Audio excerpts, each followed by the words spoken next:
8h16, Éric Zemmour nous rejoint dans ce studio. Bonjour Éric. Bonjour.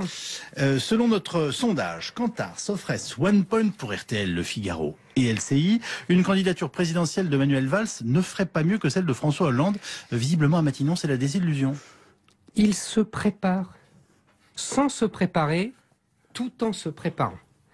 Il y croit sans y croire, tout en y croyant. Manuel Valls, c'est le candidat qui fait semblant d'être candidat seulement pour qu'on n'oublie pas qu'il peut être candidat. C'est le général qui met un pied dans le Rubicon, mais trouve l'eau trop froide, glacée comme un sondage, glacée comme un camouflet, oui. Valls nous a fait une hollandite aiguë, dont il n'est pas prêt de se remettre. Il a démontré par l'absurde qu'il n'apportait rien à la gauche au cas où le président renoncerait à se présenter.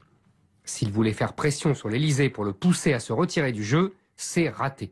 Hollande-Valls, blanc-bonnet, bonnet blanc. Il faut se pincer pour se rappeler que Valls a été nommé à Matignon en raison de sa grande popularité. Finalement, Hollande a été avec Valls encore plus cruel que Mitterrand avec Rocard. Car au bout de 3 ans de Matignon, Rocard demeurait très populaire. Valls était à la fois brutal et clair. Il a gardé la brutalité, mais a perdu la clarté. La hollandite, c'est contagieux. Le même homme qui évoquait les deux gauches irréconciliables réclame désormais l'union de la famille socialiste. On l'a mal compris. Le seul avec qui il ne veut pas se réconcilier, c'est Jean-Luc Mélenchon. Peut-être aussi Emmanuel Macron. Peut-être aussi Arnaud Montebourg. Peut-être aussi Benoît Hamon. Peut-être aussi les frondeurs. Mais pourquoi, selon vous, Éric, cet échec politique que vous décrivez? Alors, le drame politique de Valls va bien au-delà de ses querelles anecdotiques et de ses ressentiments personnels.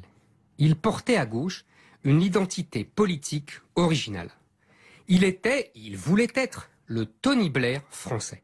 Le socialiste qui accepte la mondialisation et ne cherche pas à s'en protéger, qui se réapproprie ce libéralisme né historiquement sur les terres de la gauche et qui y revient depuis la disparition du communisme.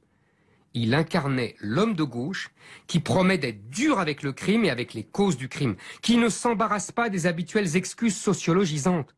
Depuis les attentats de Charlie et du Bataclan, il avait même étendu son rejet de la culture de l'excuse aux djihadistes. Le salafisme, voilà l'ennemi. Il avait affublé son Tony Blair de la moustache de Clémenceau et se rêvait en père la victoire.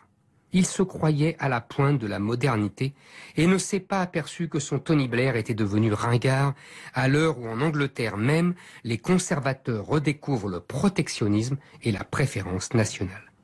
Le vent de l'histoire souffle à droite, le vent de l'histoire souffle trop fort pour Valls et pour tous les socialistes.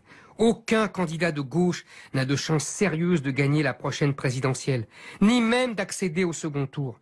Valls, comme Montebourg, comme Hamon, comme Mélenchon, est déjà dans l'après-2017 avec des stratégies complexes de recomposition de la gauche.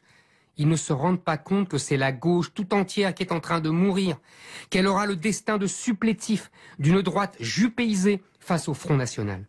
C'est déjà le cas en Allemagne où le SPD est depuis des années la 3e roue du carrosse de la CDU.